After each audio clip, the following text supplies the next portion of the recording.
This is Death Mask by Jim Butcher, the 5th book in the Dresden Files series. This one had 33 chapters and 432 pages.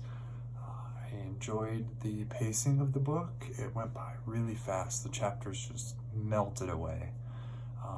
Susan showed up here, so that is an interesting development. She had been keeping her distance from the main character for as long as, 2 or 3 books, so neat to have her back in the picture. She's part of some kind of group that's called the Fellowship, so hoping for more details on that later. I'm assuming in the future that'll be like a big storyline. Not sure yet how that's going to go down. Also meet more Knights of the Cross. It's not just Michael, so more characters to interact with and move the overall storyline along. The Knights of the Cross battle against the fallen angels. We find their arch nemesis and how that plays out in amongst all the other things that are happening. There's just so much going on in this book.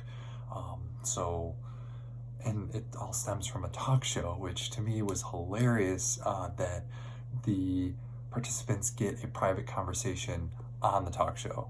So they didn't want to be seen together, but by being on a public talk show, they are able to be next to each other and talk in between the breaks without actually meeting in public, right? So that was a nice little twist, a little sneak kind of thing.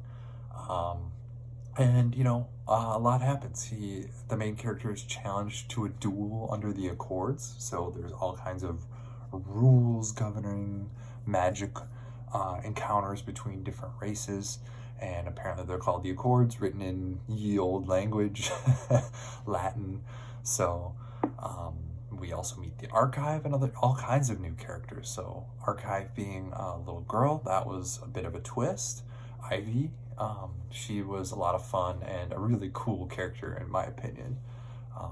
Another one of my favorite characters makes an appearance, Gentleman Johnny Marcone.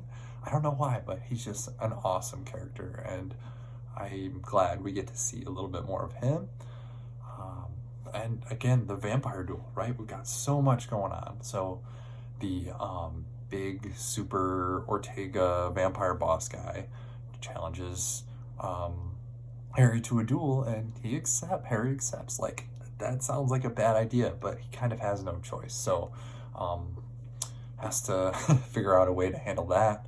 I really like that Mac's bar is the neutral site. That was just like perfect in my opinion. Mac is so cool, and his bar is just like a super awesome hangout. So glad to see that again. When they were over at Michael's house, this was the only thing that I didn't like about the book, is that when they're at Michael's house, Harry is helping Michael's wife chop vegetables. Wouldn't all the kitchen appliances go haywire? Like, he specifically mentions that he has an ice box in his house, and like every book they bring it up. And I feel like that would be kind of like a weird thing to have all the appliances just start, going on the fritz. Either way, Michael's daughter, I like that the main character takes romantic advice from a teenager. Like, that to me was hilarious. So lots of not only action-packed in this book, but lots of character interactions that were really cool. I think there was one more, the medical assistant. So Butters, the medical assistant, he ends up cleaning a bullet wound or something like that. So that was good. But the last part, the good guys don't always win. I really liked that about this book, and it was a good, solid, all-around good book, and I can't wait to read the next one in the series. So, as always, buy your books used if you can.